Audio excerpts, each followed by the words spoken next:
পোনপ্ৰথমতে যিসকলে প্ৰতিবাদ কৰি আছে তেওঁলোকক ক'বলৈ বিচাৰিছোঁ যে আচলতে যিখন বিল পাৰ্লিয়ামেণ্টত ডিফিট কৰা হ'ল সেইখন বিল ওমেন ৰিজাৰ্ভেশ্যন বিল নাছিলে। ওমেন ৰিজাৰ্ভেশ্যন বিল ইতিমধ্যে 2023 পাছ কৰা হৈছে। যিসকলৰ বিৰুদ্ধে আচলতে বিৰোধীৰ বিৰুদ্ধে বিজেপি দলটোৰ যিসকল ৱৰ্কাৰ্ছ আছে তেওঁলোকে বিৰোধিতা কৰি আছে তেওঁলোকক জনাবলৈ বিচাৰিছোঁ যে এই বিৰোধী থকা ব্যক্তিসকলে মিলি পেলাই আচলতে 2023 ওমেন ৰিজাৰ্ভেশ্যন বিলখন আপাৰ হাউচ আৰু লোৱাৰ হাউচত দুটা হাউচতে পাছ কৰিছিলে। এতিয়া অপ'জ এইটোৰ কাৰণে কৰি আছে কাৰণ আপোনালোকৰ চৰকাৰে আচলতে বিজেপি চৰকাৰে খুব কৌশলগতভাৱে এই ওমেন ৰিজাৰ্ভেশ্যনৰ বিলখনৰ নাম লৈ পেলাই ডিলিমিটেশ্যনৰ যিটো ক্ৰাইটেৰিয়া আছিলে সেইটো চেঞ্জ কৰিব বিচাৰিছে। কাৰণ 2023 যেতিয়া ওমেন ৰিজাৰ্ভেশ্যন বিলখন পাছ কৰা হৈছিলে তেতিয়া এটা তাতে ক্লজ লিখা হৈছিলে যে চেঞ্চাছ যেতিয়া হ'ব চেঞ্চাছ হোৱাৰ পিছত নতুনকৈ 2026ত ইতিমধ্যে চেঞ্চাছ আৰম্ভ হৈছে। চেঞ্চাছ হোৱাৰ পিছত ভাৰতবৰ্ষত ডিলিমিটেশ্যন হ'ব তাৰপিছতে ওমেন ৰিজাৰ্ভেশ্যন বিলখন ইমপ্লিমেণ্ট কৰা হ'ব। কিন্তু চৰকাৰে যিহেতু ডিলিমিটেশ্যনটো আগুৱাই দিবলৈ বিচাৰিছে সকলো প্ৰচেছ আগুৱাই দিবলৈ বিচাৰিছে সেইকাৰণে তেওঁলোকে এটা ডিলিমিটেশ্যনৰ যিটো ক্ৰাইটেৰিয়া আছিলে সেইটো চেঞ্জ কৰিবৰ কাৰণে 2011 চনত যিটো চেঞ্চাছ লোৱা হৈছিলে সেইটো চেঞ্চাছ লৈ পেলাই ডিলিমিটেশ্যন কৰিবলৈ বিচাৰিছে। আৰু ডিলিমিটেশ্যন কৰিলে আমি সকলোৱে জানো যে ষ্টেটসমূহৰ বাউণ্ডেৰিজবোৰ ইফাল সিফাল কৰা হ'ব আৰু ডিলিমিটেশ্যন কৰিলে আমাৰ এতিয়া বৰ্তমান গোটেই ভাৰতবৰ্ষত 543খন আসন আছে ইয়াৰ বৃদ্ধি হৈ পেলাই 850খন আসন হ'ব। কিন্তু ইয়াতে আমাৰ আপত্তি কি আচলতে বিৰোধীসকলৰ আপত্তি এইটোৱে হৈছে যে যিসমূহ ষ্টেটত আচলতে পপুলেশ্যন বেছি সেইসমূহ ষ্টেটত এমপি যিসমূহ আসন হ'ব সেই আসনসমূহ বৃদ্ধি পাব আৰু যিসমূহ কম পপুলেশ্যনৰ ষ্টেটছ হ'ব সেই ষ্টেটসমূহৰ বহুতখিনি অসুবিধাৰ সন্মুখীন হ'ব। সেইবাবে আচলতে বিৰোধীয়ে এটাই কথা কৈছে যে যদি তেওঁলোকে ওমেন ৰিজাৰ্ভেশ্যন বিলখন আনিব বিচাৰিছে যিহেতু পূৰ্বতে সকলোৱে এইখন বিলক আচলতে ছাপোৰ্ট কৰিছে তেনেহ'লে এই যে ডিলিমিটেশ্যনৰ যিটো নতুন ক্ৰাইটেৰিয়া আছে বা ডিলিমিটেশ্যনৰ যিটো ক্ৰাইটেৰিয়া আচলতে তাতে লিখা আছিলে যদি ডিলিমিটেশ্যনটো চেঞ্জ কৰিবৰ কাৰণে তেওঁলোকে 2011ৰ চেঞ্চাছ ল'ব পাৰে তেনেহ'লে এই ডিলিমিটেশ্যনৰ গোটেই ক্ৰাইটেৰিয়াটোৱে উঠাই পেলাই আচলতে বৰ্তমান যিমানকেইখনে আসন আছে 543 এই আসনতে তেওঁলোকে ওমেন ৰিজাৰ্ভেশ্যনটো কৰিব পাৰে। কিন্তু মোদী ডাঙৰীয়াই ইতিমধ্যে জানে যে ডিলিমিটেশ্যনৰ বিৰোধিতা আচলতে কংগ্ৰেছ চৰকাৰে বহুত পূৰ্বৰ পৰাই কৰি আছে। 2011ৰ চেঞ্চাছ লৈ পেলাই যিটো ডিলিমিটেশ্যন তেওঁলোকে কৰিব বিচাৰিছে পাৰ্লিয়ামেণ্টত বহা আগদিনাখনৰ পৰাই আচলতে কংগ্ৰেছে তাৰ বিৰোধিতা কৰি আছে। লগতে যিসমূহ বিৰোধী দল আছে TMC হওক বা চাউথত যিসমূহ দল আছে তেওঁলোকে বিৰোধিতা কৰি আহিছে। তো মোদী ডাঙৰীয়াই এইটো আচলতে জানে। লগতে অমিত শ্বাহ যিয়ে যাক চাণক্য বুলি কোৱা হয় তেনে এজন চাণক্যই এইটো কথা জানে যে তেওঁলোকৰ এবছলিউট মেজৰিটি যিহেতু পাৰ্লিয়ামেণ্টত নাই তেনেহ'লে এই ওমেন ৰিজাৰ্ভেশ্যন বিল বুলি তেওঁলোকে যিটো কৈছে কিন্তু সেইখন ডিলিমিটেশ্যন বিল হয়। মই আকৌ এবাৰ কৈছোঁ সেই ডিলিমিটেশ্যন বিলখন আচলতে পাছ নহয় আৰু এইটো এটা তেওঁলোকৰ আচলতে ডাঙৰ নাটক আছিলে দেখুৱাবৰ কাৰণে যে আমি ওমেন ৰিজাৰ্ভেশ্যনৰ বিলখন পাছ কৰিব বিচাৰিছোঁ কিন্তু বিৰোধীয়ে আচলতে এইখন পাছ হ'বলৈ দিয়া নাই। মই ক'বলৈ বিচাৰিছোঁ যে বিৰোধীয়ে আচলতে এইখন বিল 2023তে বিজেপিৰ লগত মিলি পেলাই পাছ কৰি থৈছে কিন্তু বিৰোধীয়ে কেৱল মাত্ৰ ডিলিমিটেশ্যন বিলখনৰে বিৰোধিতা কৰি আছে। কাৰণ ডিলিমিটেশ্যন যদি তেওঁলোকে 2011ৰ চেঞ্চাছ লৈ পেলাই কৰে তেনেহ'লে যিবোৰ আচলতে ৰাজ্যত যিটো নৰ্থ বেল্ট বুলি কোৱা হয় তাত এমপিসকলৰ যিবোৰ আসন আছে সেইসমূহ বৃদ্ধি পাব আৰু বৃদ্ধি হোৱাৰ ফলত আমি জানো যে কোনে লাভ কোনটো দলৰ লাভ হ'ব সেইটো দল হৈছে বিজেপি। সেইকাৰণে তেওঁলোকে গোটেইখিনি আচলতে দুখ বিৰোধীৰ তাত দিবৰ কাৰণে আচলতে তেওঁলোকে এইবোৰ নাটক সাজিলে। লগতে প্ৰধানমন্ত্ৰী ডাঙৰীয়াই আহি পেলাই বাৰম্বাৰ বিৰোধীৰ কথা কৈ আছে যে বিৰোধীৰ কাৰণে আচলতে 66% তেওঁলোকে যিটো পাব লাগিছিলে তেওঁলোকে সেইটো নাপালে সেইবাবে বিলখন পাছ কৰিবলৈ নোৱাৰিলে।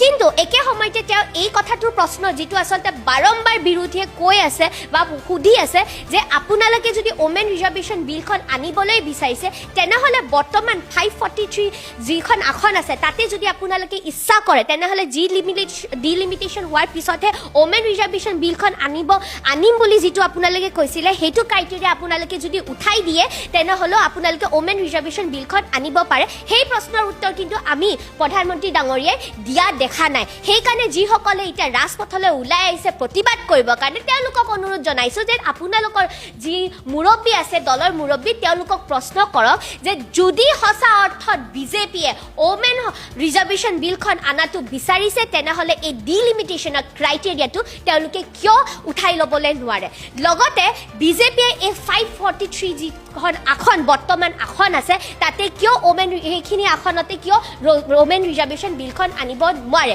কাৰণ আমি যদি চাওঁ ডাটাৰ মতে যদি চাবলৈ যাওঁ তেনেহ'লে দেখা পাম যে বিজেপি যদি আমি পাৰ্লামেণ্টত চাওঁ তেনেহ'লে ফিমেল ৰিপ্ৰেজেণ্টেটিভছ বা ফিমেল MP বিজেপি আটাইতকৈ কম আছে আৰু এই ওমেন ৰিজাৰ্ভেশ্যন বিলখন পাছ হ'ব লাগে নে নালাগে এই পুৰুষসকলে আচলতে ডিচাইড কৰিছে আৰু তেওঁলোকে নিবিচাৰে আচলতে বিশেষকৈ বিজেপি দলৰ নেতৃত্বসকলে নিবিচাৰে যে 543 যিখন ছিটছ আছে তেওঁলোকৰ ছিট হয় সেই ছিটখিনি আচলতে মহিলাক আচলতে দিব নালাগে সেইকাৰণে তেওঁলোকে বৃদ্ধি কৰিব এই 850লৈ আচলতে তেওঁলোকে আসন বৃদ্ধি কৰিব বিচাৰিছে যদি মহিলা ৰিপ্ৰেজেণ্টেটিভ বিচাৰিছে তেনেহ'লে আসন বৃদ্ধি কৰিব নালাগে পুৰুষসকলে নিজে এইটো ছেক্ৰিফাইচ কৰিব লাগে বা তেওঁলোকে যদি বিচাৰিছে বিজেপিয়ে যদি বিচাৰিছে যে মহিলাসকলে ইকুৱেল ৰিপ্ৰেজেণ্টেশ্যন পায় তেনেহ'লে 543 ছিটছত মহিলাক ৰিপ্ৰেজেণ্টেশ্যন দিয়াটো কি আপত্তি আছে সেইটো মেইন কথা মানে তেওঁলোকে এইটো কৰিব বিচাৰিছে যে আমাৰ যিসকল পুৰুষৰ যিসমূহ ছিট আছে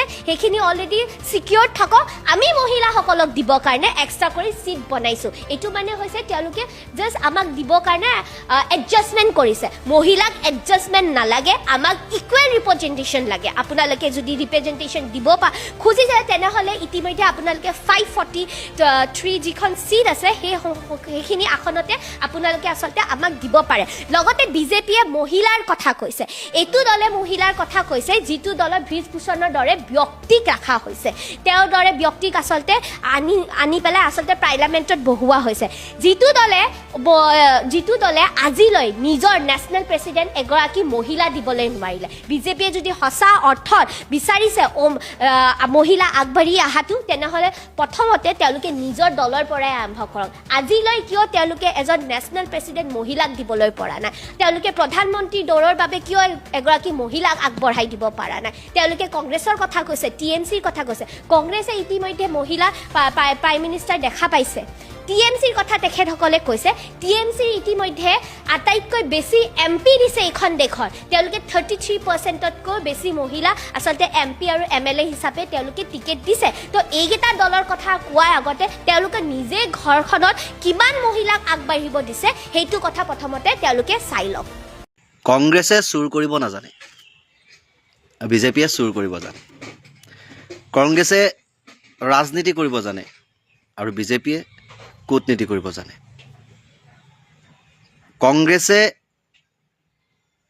ধৰক ভাষণ দিব জানে খুব ধুনীয়াকৈ আৰু বিজেপিয়ে ভাষণ দিব নাজানে বিজেপিয়ে জানে অকল এটাই টপিক আছে হিন্দু আৰু মুছলমান তাৰ সেই বস্তুটো যদি অতৰাই দিয়া যায় বিজেপিৰ মাজৰ পৰা তো বিজেপিৰ ভাষণত আৰু বেলেগ একো নাহে আহিব গৌৰৱ গগৈ মমতা বেনাৰ্জী আৰু ৰাহুল গান্ধী মানে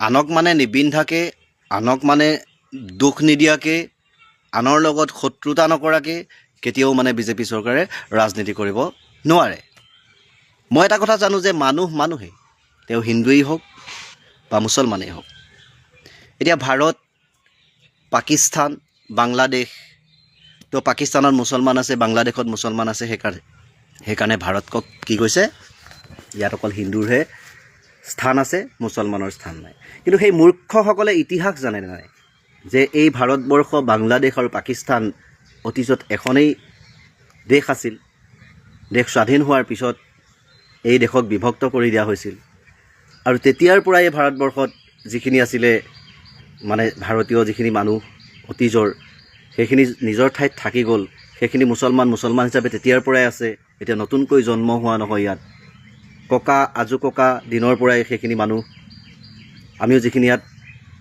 থলুৱা মুছলমানখিনি আছে পিছত চৰকাৰে নিজৰ ভোটৰ স্বাৰ্থৰ ক্ষেত্ৰত বাংলাদেশৰ পৰা আমুক দেশৰ পৰা তামুক দেশৰ পৰা আনি পেলাই ইয়াত জেগা দিলে, মাটি দিলে, দি মেলি চৰকাৰে ৰাখিলে আৰু সেইখন চৰকাৰতেই এতিয়াৰ নেতা মন্ত্ৰী দপদপাই আছিলে আৰু সেই চৰকাৰৰ দিনত তাত থাকি পেলাই কোনো মানে ওপৰৰ ৰেংকত সুবিধা নাপায়, আকৌ বেলেগ এটা দললৈ বাগৰ মাৰি মানে ৰেংক এটা লৈ এয়া ভাল কাম কৰিছোঁ বুলি কৈ তেতিয়াই মানে ধৰক কাহিনীটো এনেকুৱা হৈছে, কথাবিলাক এনেকুৱা হৈছে যে তেতিয়াই কিবা এটা বেয়া কাম কৰি থোৱা হৈছিলে, নিজৰ ফালৰ পৰা মানুহক নোকোৱাকৈ বেয়া কাম এটা কৰি থৈছিলে, মানুহক জনোৱা নাছিলে। তেতিয়া ছ'চিয়েল মিডিয়াৰ কিবা যুগ নাছিলে, নিউজ চেনেলো খুব দুটা এটা অসমীয়া জন্ম হৈছিলহে, আগত নিউজ চেনেলৰ ইমান অসমীয়া খেল নাছিলে। তো সেইকাৰণে সেইসকল ভাৰতলৈ আহোঁতে অসমৰ মানুহে গম পোৱা নাছিলে আৰু তেতিয়া এতিয়াৰ নেতা মন্ত্ৰীসকলে কিন্তু গম পাইছিলে, তেওঁলোকে নিজৰ স্বাৰ্থৰ কাৰণে আনিছিলে। আৰু এতিয়া কি কৰিছে, এই এটা দায়িত্ব যে পালে, যিটো দায়িত্বৰ কাৰণে হাপাথুৰি খাই আছিল, সেই দায়িত্বটো পাই তাক সদায় চিৰস্থায়ী কৰি ৰাখিবৰ কাৰণে, মানুহৰ মনত ভালৰি লগাবৰ কাৰণে নিজেই পতা ঘৰখন আজি ধৰক বাংলাদেশী বুলি কৈ পেলাই ভাঙি পেলাই আকৌ উঠাই পেলাই মানুহক ভালৰি লগাই থকা হৈছে আৰু সেই মানুহখিনি আকৌ বেলেগত গৈ স্থান দিয়া হৈছে। সৌসিদিনা কৈছে কি যে দিনত পাৰ কৰিবৰ কাৰণে অসুবিধা হয়, ৰাতিৰ এন্ধাৰৰ সুযোগ লৈ পাৰ কৰা হয়। তাৰমানে মানুহে যেতিয়া প্ৰশ্ন কৰি আছে যে বাংলাদেশী পাৰ কৰা দেখোন আমি কোনো ফুটেজ পোৱা নাই, কোনো ভিডিঅ' পোৱা নাই, আমি উচ্ছেদৰ ভিডিঅ' পাইছোঁ, কিবা পাইছোঁ, এইবিলাক যে পোৱা নাই কাৰণটো কি, সেইটোতো মানুহে প্ৰশ্ন কৰিব। সেইকাৰণে আগতীয়াকৈ কৈ দিয়া হৈছে যে আন্ধাৰৰ সুযোগ লৈহে পাৰ কৰোৱা হয়, কিয়নো আন্ধাৰত কেমেৰাই নধৰে। গতিকে চুৰ কৰিব জনা চৰকাৰ, সেইকাৰণে আগতে চুৰ কৰে, পিছলৈ থৈ নিদিয়ে। মানে এইবিলাক আগতে বুটি বৰষা কৰি আপুনি পিছত পোকৰ ফাটি টেটু ফালিলেও লাভ নহ'ব। গতিকে আমি এটা কথাই জানো, যদি প্ৰকৃত বাংলাদেশী অসমত এতিয়াও আছে, তেতিয়া 10 বছৰীয়া চৰকাৰে কাৰ ঘেণ্টা কৰিছে। আৰু দ্বিতীয় কথা হ'ল, যদি আছে তেওঁ হিন্দুৱেই হওক বা মুছলমান হওক, আজৰি হ'ব লাগে। নহ'লে আৰু সহ্য নহয় একেটা টপিককে লৈ বাংলাদেশী কৈ পেলাই ৰাজনীতি কৰি থকা দুইখন চৰকাৰৰ এইবিলাক নীতি নিয়ম ভাল নহয়। দেশৰ কথা ভাবিব কেতিয়া? যদি হিন্দু মুছলমান বাংলাদেশী ভাৰতীয় কৰি থাকোঁতেই নিজৰ কাৰ্যকাল পাৰ হৈ যায়, তো দেশৰ কথা ভাবিবলৈ সময় ক'ত হ'ব? যিবোৰ ৰাষ্ট্ৰীয় কাম কাজ সেইবোৰ হৈ আছে, কিন্তু দেশৰ কাম কাজ কি হ'ল? এটা বৰুৱা বামুণ গাঁও জানেনে নাই আপোনালোকে নাজানো, আপোনালোকৰ চৰকাৰ ধৰক নামনিৰ হয়, উজনিৰ কথা গম পায় নে নাপায় সেইটো নাজানো। নামনিৰ কথাটো গম পাব, জাগিৰোডত এটা পেপাৰ মিল বন্ধ হৈ গ'ল। এই 5 বছৰত উন্নয়নৰ নামত এটা তেনেকুৱা ফেক্টৰী বা তেনেকুৱা কোম্পানী কিবা এটা খুলি দিব পাৰিলেনে এইখন চৰকাৰে? বৰুৱা বামুণ গাঁৱত এটা চেনিকল বন্ধ হৈ গ'ল, সেই মাটিখিনি পৰি থাকিলে। চেনিকলৰ সলনি তাত চেনিকল খুলি দিব পাৰিলেনে উন্নয়নৰ নামত? যে নিবনুৱাৰ সমস্যা সমাধান হ'ব, 10জন হ'লেও তাত কৰ্মৰত হ'ব, পাৰিলেনে? নোৱাৰিলে। আজি কুঁহিয়াৰ মেলটো যদি খুলি দিয়া হ'লহেঁতেন, চেনি মেলটো, কুঁহিয়াৰ খেতি হ'লহেঁতেন, মানুহ স্বাৱলম্বী হ'লহেঁতেন, খেতিত মানুহ লাগিলেহেঁতেন, এলাহ ভাগিলেহেঁতেন মানুহৰ, আপোনাৰ 2 পইচা লৈ তেতিয়া মানুহে আশা নকৰিলেহেঁতেন। যদি আপুনি এই কোম্পানীবিলাক ডাঙৰ মানে এইবিলাক ইণ্ডাষ্ট্ৰীবিলাক খুলি দিয়াৰ লগে লগে আপোনাৰ তাত আপুনি চাকৰি দিব, চাকৰি দিয়াৰ লগে লগে এইবিলাক আপোনাৰ 10,000লৈ কোনেও আশা নকৰিব। আশা নকৰিলে কি হ'ব? আপোনাৰ চাপৰত কথা নক'ব। এতিয়া কি হ'ব কথাটো? বহিৰাগত আদানী আম্বানীৰ দৰে মানুহক আনি এই উচ্ছেদ কৰা মাটিত ডাঙৰ কোম্পানী খুলি দিব আৰু বিহাৰী মাৰোৰে তাত কৰ্ম কৰিব আৰু আমাৰবোৰে কোৰ মাৰি বন চাফা কৰিবলৈ যাব। আমাৰবোৰক কি কৈছে? ধৰ্মীয় ৰাজনীতি কৰি হিন্দু মুছলমান কৰি, আজি যদি হিন্দু মুছলমান কৰা নহ'লহেঁতেন, জুবিনৰ হত্যাৰ পিছত কিন্তু দেশত বহুত ডাঙৰ আন্দোলন হৈ গ'লহেঁতেন। কিয়নো কমৰটো ভাঙি দিয়া হ'ল, তাগতটো ভাঙি দিয়া হ'ল জাতিৰ, সেইকাৰণে জাতিটোৱেই ভাগ হৈ গুচি গৈছে। কেতিয়াও মানে এজন মুছলমানক কিন্তু এজন হিন্দুৱে প্ৰায় মানে সকলো কথা কোৱা নাই, মই একাংশৰ কথা কৈ আছোঁ, অসমীয়া বুলি নকয়। কাৰণ একাংশ অসমীয়া মানুহৰ কাৰণে অসমীয়া মুছলমানখিনিকো সেই মাজত সোমোৱাই দিয়া হৈছে। গতিকে এই ধৰ্মৰ ৰাজনীতি কৰা এই ৰজাসকলক মই সুধিব খুজিছোঁ যে এটা পুখুৰী শুকাই গৈছে, এডৰা পথাৰ শুকাই গৈছে, ধান লাগু হৈ গৈছে, তাত পানীৰ প্ৰয়োজন, কিন্তু জয় শ্ৰীৰাম চিঞৰি পেলাই এচাত বৰষুণ দিয়াব পৰা কেপাচিটিৰ কোনোবা হিন্দুৰ নেতা আছে নেকি? মই বিচাৰিছোঁ। কোনোবা আছে নেকি? মই বিচাৰিছোঁ। যদি আছে তেতিয়া মানি ল'ম যে হয়, এওঁ খুব শুদ্ধ মনেৰে ধৰ্ম কৰি আছে, এওঁ ধৰ্মই কিন্তু আনক হিংসা কৰিলেও এওঁ ধৰ্ম কৰ্ম কেতিয়াও থলে নাযায়, তেতিয়া মানি ল'ম। কৰি দেখুৱাওক তেনেকুৱা কিবা এটা। আজি বিশ্বক দেখুৱাই দিয়ক যে ভাৰতবৰ্ষ হিন্দুৰ স্থান হওক, হিন্দুৰ স্থান হয়, ইয়াত সকলো হিন্দু আছে। যেনিয়ে তেনি আজি মাদ্ৰাছা ভাঙিছে, হাজাৰ শুনিছোঁ ক'ৰবাত মুছলমানৰ অস্তিত্ব শেষ কৰিব খুজিছে, কিন্তু নোৱাৰিব। পৃথিৱী থকালৈকে হেনো সেই মুছলমান থাকিব, আৰু মুছলমান থকালৈকেহে বোলে সেই পৃথিৱী থাকিব। কথাটো আপোনালোকে জানে নে নাই নাজানো, কিন্তু মই এই কথাষাৰ জানো যে ওপৰৱালাক বিশ্বাস কৰা এজন মানুহ যেতিয়ালৈকে পৃথিৱীত থাকিব তেতিয়ালৈকে পৃথিৱী থাকিব, আৰু যেতিয়া বিশ্বাস হেৰাই যাব, লাহে লাহেতো গৈ আছে না। একাংশ মানুহে এতিয়া জুবিনৰ হত্যাকাৰীকে ছাপোৰ্ট কৰি থকা নাই জানো? একাংশ মানুহে এতিয়া অন্যায় কৰি থকা মানুহবোৰকে ন্যায় বুলি কৈ থকা নাই জানো, ভুল ৰাস্তাত গৈ থকা নাই জানো, গৈ আছে। মানে ভগৱানৰ ওপৰত সেইবিলাক মানুহৰ মানে ভয় নাই, ভগৱানলৈ বিশ্বাস নকৰে। তো সেই তেনেকৈ মানুহৰ সংখ্যা মানে ভগৱানলৈ ভয় কৰা মানুহ, বিশ্বাস কৰা মানুহ, ধৰ্মৰ কথা বতৰা কৈ পেলাই ৰাজনীতিহে কৰিব, কিন্তু কৰ্মৰে ধৰ্ম নকৰে। যিকেইজনে ধৰ্মৰ কথা কৈ আছে, মই হিন্দুৰ কপালৰ ৰঙা টিকা লৈ যে কাম কৰি আছে কিছুমান মানুহে, তেওঁ যদি কৰ্ম কৰিলেহেঁতেন ন ধৰ্মৰ, কেতিয়াও তেওঁ আনক তুচ্ছ তাচ্ছিল্য কৰিব নোৱাৰে। প্ৰকৃত ধাৰ্মিক এজনে সদায় ভগৱানক ভয় কৰিব, কিয়নো এওঁকতো ভগৱানেই সৃষ্টি কৰিছে। মই এওঁক আঘাত দিয়া মোৰ অধিকাৰ নাই, এওঁক ভগৱানে সৃষ্টি কৰিছে। এওঁক মাৰি পেলোৱাৰ মোৰ অধিকাৰ নাই, এওঁক কষ্ট দিয়া মোৰ অধিকাৰ নাই, এওঁক ভগৱানে সৃষ্টি কৰিছে। এওঁ যেতিয়া মোক কষ্ট দিয়া নাই, ময়ো এওঁক কষ্ট দিয়াৰ কোনো অধিকাৰ নাই, কিয়নো মই ভুল কৰিছোঁ, মোক কিবা এটা কৈছে, সেইটো এটা বেলেগ কথা, কিন্তু কষ্ট দিয়াৰ অধিকাৰ মোৰ নাই। প্ৰকৃত ধাৰ্মিক মানুহ সেইজন, যিজন মানুহে অকল ভগৱানৰ কথা চিন্তা কৰে, সেইজন মানুহে কাৰো অন্যায় কৰিব নোৱাৰে, কাৰো ক্ষতিৰ কথা চিন্তা কৰিব নোৱাৰে, আৰু কেতিয়াও মিছা কথা ক'ব নোৱাৰে, কেতিয়াও 2 নম্বৰী কাম কৰিব নোৱাৰে। আৰু আজিৰ হিন্দু নেতা কপালত ফুট এটা লৈ মই হিন্দু মুখৰ আগত ৰখাই লৈ যদি সোধা হয় যে গায়ত্ৰী মন্ত্ৰটো পঢ়ি দিয়া, অনকাহে মন্ত্ৰটো পঢ়ি দিয়া, ক'বলৈ খাদ্য হ'ব। এতিয়া হয়তো বহুতে শিকিছে। যদি হিন্দুত্ববাদ কৰিব খুজিছে নেতাসকলক কওঁ, প্ৰত্যেকটো ৱাৰ্ডত ট্ৰল খুলি দিয়ক, হিন্দু ধৰ্মৰ শিক্ষাৰে শিক্ষিত কৰক, নহ'লে একাংশ এটা সময়ত নিজৰ ধৰ্ম থাকিব ক'ৰবাত আৰু কৰ্ম বেলেগ কৰি থাকিব, এইটোৱে ধৰ্ম বুলি মানি ল'ব। গতিকে ভুল পথত নেদেখুৱাব, ভুল শিক্ষা নিদিব। নিজৰ ধৰ্মটো পৃথিৱী থকালৈকে ভগৱানেই পৃথিৱীখন সৃষ্টি কৰিছে, নহ'লে কাৰো সাধ্য নাই এটোপাল পানীৰ সৃষ্টি কৰিবলৈ, বাকীটো পিছৰ কথা। এই পৃথিৱীখন যে সৃষ্টি কৰিলে, মানুহৰ অজস্ৰ এটা পৰুৱাও সৃষ্টি কৰিছে, চাওক তাকো কামত সৃষ্টি কৰিছে। কোনোবা মানুহৰ এই হিন্দু নেতাক যে নামত ডিঙিৰ শিৰ ফুলাই গৰু খোৱা মানুহক আমি ছাপোৰ্ট কৰিম, মানে তেওঁ ভগৱান। সেই ভগৱানে এটোপাল পানী সৃষ্টি কৰি দিয়কচোন, মই চাওঁ। হাতৰ তলুৱাখনত, শুকান হাতৰ তলুৱাত এটোপাল পানীৰ সৃষ্টি কৰি দিয়ক শক্তিত নিজৰ, চাওঁ। গতিকে কাৰো অধিকাৰ নাই কাকো তুচ্ছ তাচ্ছিল্য কৰাৰ। নিজে কিমান শক্তিবান, নিজে কিমান ধাৰ্মিক, নিজে কিমান পুণ্যৰ মানুহ, সেইটো নিজে এবাৰ ভাবি ল'ব লাগে। কোনোবা ধৰ্মত কিন্তু যিমানেই পুণ্য নকৰক, তেতিয়াও নিজকেই পাপী বুলিয়েই কৈ থকা হয়, যে মই পাপী, মোক ক্ষমা কৰিব, মই পাপী, মোক ক্ষমা কৰিব, ভগৱানৰ ওচৰত সদায় প্ৰাৰ্থনা কৰে। কিন্তু একাংশই কি কৰে, বুকু পিন্ধাই নিজেই ভগৱান। চালা অকাদ আছে, নিজেই ভগৱান এটা চাহিৰ সৃষ্টি কৰি দিব পৰা অকাদ আছে। যদিও নাই, তেতিয়া কেতিয়াও ধৰ্মৰ কথা কৈ ৰাজনীতি নকৰিবি। মানুহক মানুহ হিচাপে প্ৰচলিত হ'বলৈ শিকাব লাগে, মানুহক মানুহ হিচাপে চলিবলৈ শিকাব লাগে। উঠি অহা প্ৰজন্মই কি শিকিব? আজি একেলগে হিন্দু মুছলমান স্কুলত পঢ়িছে, ক'ৰবাত চাকৰি কৰিছে, একেলগে চলি আছে। এই হিংসা শিকোৱা হৈছেনে নাই? কালি নে পৰহি কিবা মহ এটা মৰিছে, এজন হিন্দু ল'ৰাই পুতিবলৈ নিছে, তাক সেই ওচৰৰে মানুহে হিন্দু সংগঠনে কি কৰিছে, মুছলমান ল'ৰা বুলি মাৰপিট কৰিছে, পিছত হিন্দু বুলি গম পাই ক্ষমা খুজিছে। সেই ওপৰলৈ থু পেলালে নিজৰ গাতেই জানো পৰা নাই? গতিকে অশিক্ষিত হ'লেওতো জ্ঞানী হ'ব লাগে, কাৰণ ৰাজনীতিত বহুত বছৰ হৈ গ'ল, তো জ্ঞান আহৰণ কৰিব পৰা নাই আনৰ পৰা শিকি। জ্ঞানটোতো কেতিয়াও শিক্ষাৰ লগত তুলনা কৰিব নালাগে, জ্ঞান আনৰ পৰা ল'ব পাৰে। অশিক্ষিত মানুহ এজনৰো আচলতে শিক্ষিতজনতকৈ জ্ঞানটো বেছি থাকিব পাৰে। গতিকে জ্ঞান লৈ পেলাই সেই জ্ঞানখিনি মানুহৰ মাজত প্ৰচাৰ কৰিব লাগে। জ্ঞানখিনি নিজৰ বিবেকত ভৰাই ক'ৰবাৰ এক্সট্ৰা মূৰ্খ বেন এটা লৈ মানুহৰ মাজত মূৰ্খামিখিনি প্ৰচাৰ কৰি মানুহক মূৰ্খ বনোৱাৰ বাহিৰে আৰু বেলেগ কিবা হৈছে জানো? গতিকে এটাই কথা জানো, জাষ্টিছ ফৰ জুবিন গাৰ্গ আৰু জয় আই অসম।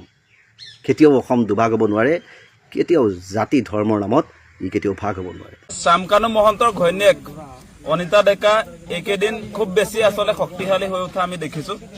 যে ইলেকশ্যন যোৱাৰ লগে লগে শ্যামকানু মহন্তৰ ঘৈণীয়েক এনেকে শক্তিশালী হৈ যোৱাৰ কাৰণটো কি বাৰু?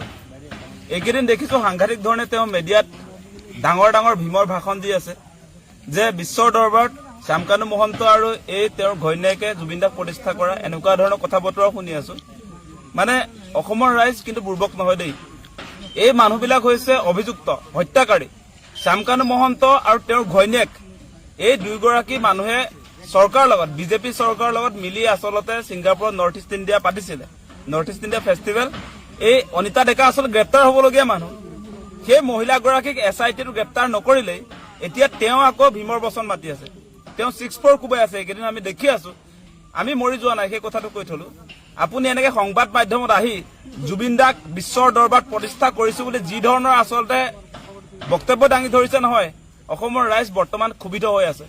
আপোনাক কিন্তু সঁচাকে কৈছো, যে এনেকুৱা বক্তব্যৰ পৰা বিৰত থাকক, যে কোনো কাৰণতে এনেকৈ জুবিন দাক আপোনালোকে প্ৰতিষ্ঠা কৰিছে বুলি কেতিয়াও নকব।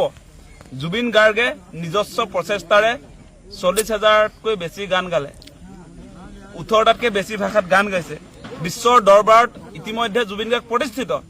আৰু জুবিন দাক আপোনালোকে প্ৰতিষ্ঠা কৰিছে বুলি যিটো কথা কৈছে নহয়, এনেকুৱা ফটোৱা লেকচাৰ যাতে নিদিয়ে ভৱিষ্যতে তাৰ কাৰণে সকীয়াই দিছো।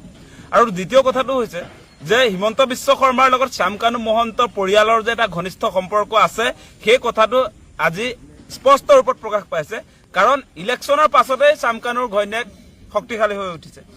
ইলেকশ্যনলৈকে কিবা কথা বতৰা তেওঁলোকে বন্দবস্ত আছিলে, ইলেকশ্যনলৈকে তেওঁলোকে কথা নকয়।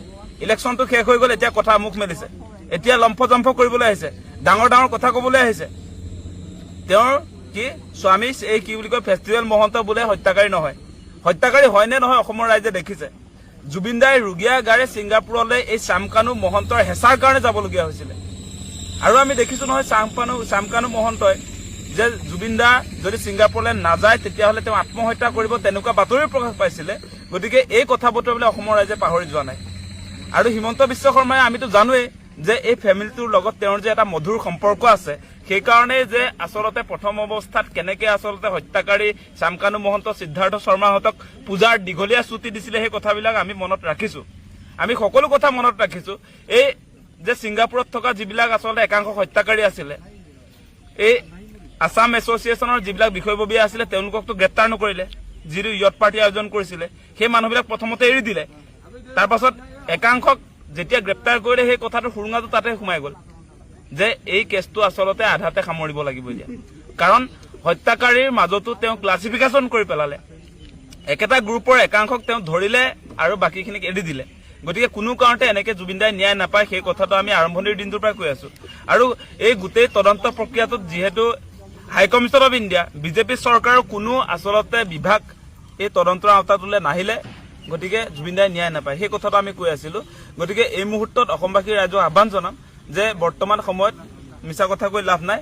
আমি অসমৰ ৰাইজে যি ধৰণে জুবিন দাৰ হত্যাৰ ঘটনাটোক লৈ আচলতে চিৰিয়াছ হ'ব লাগিছিলে, সেই ধৰণৰ চিৰিয়াছনেছ আমি প্ৰকাশ কৰা নাই। আমাৰ আৱেগবিলাক মানে জ্বলি থকা শুকান খেৰৰ জুইৰ নিচিনা হৈছে।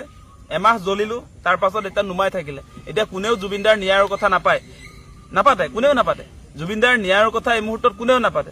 এতিয়া জুবিন দাক হত্যা কৰা মানুহবিলাকে এতিয়া মিডিয়াৰ সন্মুখত ডাঙৰ ডাঙৰ লেকচাৰ মাৰিব পৰা হ'ল, সেই পৰিৱেশ আহিছে। আপোনালোকে সকলোৱে এই গোটেই কথাখিনি বিবেচনা কৰিব। এইবাৰ অৰ্ণমাই বৰাৰ পুত্ৰসকলৰ পাল, ইয়াৰ পৰা কোনো হাৰিব নোৱাৰে। অৰ্ণমাই বৰা মা বুলি সম্বোধন কৰি অৰ্ণমাই বৰাৰ ধৰ্ষণৰ বিৰুদ্ধে চিঞৰি উঠা মুখ্যমন্ত্ৰী ডাঙৰীয়া, গমেই পালে কি হল। আপোনাৰ প্ৰতিক্ৰিয়া ক'ত? 58 বছৰীয়া শিক্ষয়িত্ৰী অৰ্ণমাই বৰাক ধৰ্ষণ কৰি হত্যা কৰাৰ পিছতো কোনো তথ্য প্ৰমাণৰ অভাৱত উচ্চ ন্যায়ালয়ৰ পৰা মুকলি হল অভিযুক্ত। মানে কি অৰ্ণমাই বৰাক কোনেও ধৰ্ষণে কৰা নাছিল? মানে কি অৰ্ণমাই বৰাক হত্যাই কৰা নাছিল? এনেকুৱা হৈছে নেকি? সেইকাৰণে কৈছো এতিয়া এই অৰ্ণমাই বৰাৰ সন্তানসকলৰ পাল কেনেকৈ চাওক আমাৰ এই ভিডিঅ'। কারণ কি আমরা এই জায়গা থলুয়া বাঙালি, আমরা ইন্ডিজিনাস পিপল, আমরা এই জায়গা খিলঞ্জিয়া ভূমিপুত্র বাঙালি, কিন্তু আমাদেরকে একটা শ্রেণী অনা অসমীয়া কইয়া যাতে আমাদেরকে মানে শাসন করতে পারে, আমাদেরকে যাতে দাবাইতে পারে। তো এই বছর আর হব না। আজকের থেকে আমরা সবাই মিল্লা, গ্রামে গঞ্জে সব জায়গায় মিল্লা, রাজনৈতিক হোক বেরাজনৈতিক হোক, আমরা অ্যাকশন মোডে এবার কাম করবো। কারণ কি বর্তমান সময়টা হলো অ্যাকশন। আর আমাদের জাতি যে বিরোধ মধ্যে তাদেরকে ল্যাংটা করে খোলা রাস্তার মধ্যে পিটাবো, এটা বলে দিলাম। ধন্যবাদ। জয় বাঙালি, জয় জয় বাঙালি যুব ছাত্র ফেডারেশন জিন্দাবাদ। এওঁলোক বাঙালী যুৱ ছাত্ৰ ফেডাৰেশ্যন আৰু এই অখ্যাত সংগঠনটোৱে আজি মুকলিকৈ ভাবুকি দিব পৰা হল তেওঁলোক হেন থলুৱা খিলঞ্জীয়া ভূমিপুত্ৰ বাঙালী। তেওঁলোকক যদি কোনোবাই অনা অসমে বুলি কয় তেতিয়াহ'লে লেংটা কৰি পিটিব। আৰু কি লাগে? আৰু কিমান দিনলৈ ৰৈ থাকিব অসমীয়া বীৰ পুত্ৰসকল? আৰু কিমান দিন এনেকে সহ্য কৰি যাব? মাননীয় মুখ্যমন্ত্ৰীৰ কথাবোৰ মন কৰক। কোনে লাই দিছে, কেনেকে লাই পাইছে? য'ত অসমত থাকি তেওঁলোকে খিলঞ্জীয়া ভূমিপুত্ৰ বুলি দাবী কৰি তেওঁলোকক অনা অসমীয়া কোৱাসকলক লেংটা কৰি পিটিম বুলি হুংকাৰ দিব পৰা এওঁলোক।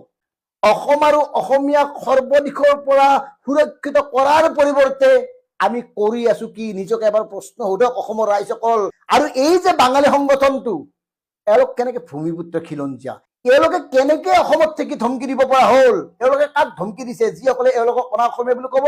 কিয় এওঁলোক অসমীয়া নেকি? কোন ফালৰ পৰা অসমীয়া? আৰু এওঁলোকে ভাষণ কিহত দিছে? বাঙালীত ভাষণ দি নিজকে অসমীয়া বুলি দাবী কৰা এইসকল লোকৰ বিৰুদ্ধে কিয় তাৎক্ষণিকভাৱে ব্যৱস্থা গ্ৰহণ কৰা নহ'ব? মাননীয় মুখ্যমন্ত্ৰী ডাঙৰীয়া, এই কথাবোৰ ক্লিয়াৰ হ'ব লাগিব, কাৰণ সহ্যৰ সীমা পাৰ হৈ গৈছে। অসম আৰু অসমীয়াই এনেকে নেচ পেলাই আঁঠুকাৰি থাকিব নোৱাৰে। যিয়ে মন যায় সিয়ে আহি অসমত গুণ্ডাগিৰি কৰিব, যিয়ে মন যায় সিয়ে আহি আজি অসমীয়াক হুংকাৰ দিব, যিয়ে যেতিয়াই তেতিয়াই আহি অসম আৰু অসমীয়াৰ মাটি দখল কৰিব, এই কথাটো হ'ব নোৱাৰে। গতিকে অসম আৰু অসমীয়াক সুৰক্ষিত কৰাৰ বাবে যি সাংবিধানিক ৰক্ষা কৱচৰ প্ৰয়োজন তাৎক্ষণিকভাৱে বলবৎ কৰক, তাৰ ব্যৱস্থা গ্ৰহণ কৰক, নহ'লে অসম শেষ হ'ব। আমি চিঞৰি আছো।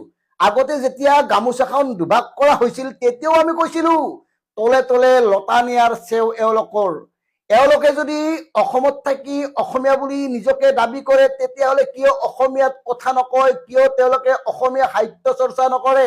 আমাৰ কোনো আপত্তি নাই। অসমত থকা কোনোবা বাংলাভাষী লোকে যদি অসম সাহিত্য সভাৰ যোগ্যতা মৰ্মে সভাপতি হয় তাতো আমাৰ আপত্তি নাই, চব কৰক তেওঁলোকে। কিন্তু এই কথাবোৰ কেনেকে সহ্য কৰিব কওক? তেওঁলোক বোলে একশ্যন মুডত আছে। এতিয়া একশ্যন লোৱাৰ সময়, পৰিৱেশ একশ্যন লোৱাৰ পৰিৱেশ। কাৰ ওপৰত একশ্যন ল'ব স্পষ্ট কৰক। আৰু এই অসমত থকা বাঙালীসকলক নিজৰ বুলি ভবা কাৰণেই অসমত বাংলা মাধ্যমৰ বিদ্যালয় আছে, বিভিন্ন ধৰণৰ বাংলা মাধ্যমৰ সাংস্কৃতিক সামাজিক সংস্থা আছে, সকলোৱে একেলগে অসমীয়া হৈ আছে। তাৰ পিছত এই ধৰণৰ ভাবুকি কিয়? কিয় জয় বাংলা ফেডাৰেশ্যন বুলি কৈ এনেকে ভাবুকি দিয়া হ'ব? এই কথাবোৰ এনে এৰি দিব নোৱাৰে। এওঁলোকে কথাবোৰ এনেই কোৱা নাই, এওঁলোকৰ নেপথ্যত অন্য শক্তি জড়িত আছে, আৰু সেই শক্তিৰ অনুপ্ৰেৰণাতে এনেকে ক'বলৈ তেওঁলোকে সাহস পাইছে। গতিকে মাননীয় মুখ্যমন্ত্ৰী ডাঙৰীয়া, কথাবোৰ গুৰুত্ব সহকাৰে গ্ৰহণ কৰক আৰু অসমীয়াৰ মুখ্যমন্ত্ৰী হৈ অসমীয়াক সুৰক্ষা কৰাৰ কাৰণে কথাবোৰ ভাবক। কি হৈ আছে দেখিছেই। আমি আপোনাক নতুনকৈ দেখুৱাবলগীয়া নাই। কেৱল হিন্দু মুছলমান কৰি কৰি ৰাজনীতি কৰি থাকিলেই নহ'ব। কেৱল হিন্দু মুছলমানৰ নামত মূল বিষয়বোৰ তল পেলাই ৰাজনৈতিক বাতাবৰণ এটা সৃষ্টি কৰাৰ কাৰণে কিছুমান নিকৃষ্ট কাম কৰিলেই নহ'ব। আচল কামবোৰ ভাবক, আচল কামবোৰ কৰক। সময় কিন্তু হাতত নাই। অসম আৰু অসমীয়াৰ কাৰণে এক ভয়াৱহ পৰিস্থিতি আহি আছে। ইমান উদাৰ, ইমান সহনশীল হ'লে নহ'ব। অসম আৰু অসমীয়াই অসমত প্ৰভুত্ব খটাবলৈ অসমীয়া হৈ থকাটো অতি জৰুৰী। কিন্তু অসমীয়াৰ মাজত ভাঙোন সৃষ্টি কৰি একাংশ লোকে অসমীয়াক ভাগ ভাগ কৰি কি কৰিবলৈ গৈ আছে এবাৰ নিজক সোধক। গতিকে বিশেষ নকওঁ, কথাবোৰ নিজেই চিন্তা কৰক আৰু নিজৰ বাটটো নিজেই কাটি লওক। আপোনাৰ স্থিতি কি হ'ব আপুনি নিজেই সিদ্ধান্ত লওক। ধন্যবাদ। জয় আই অসম।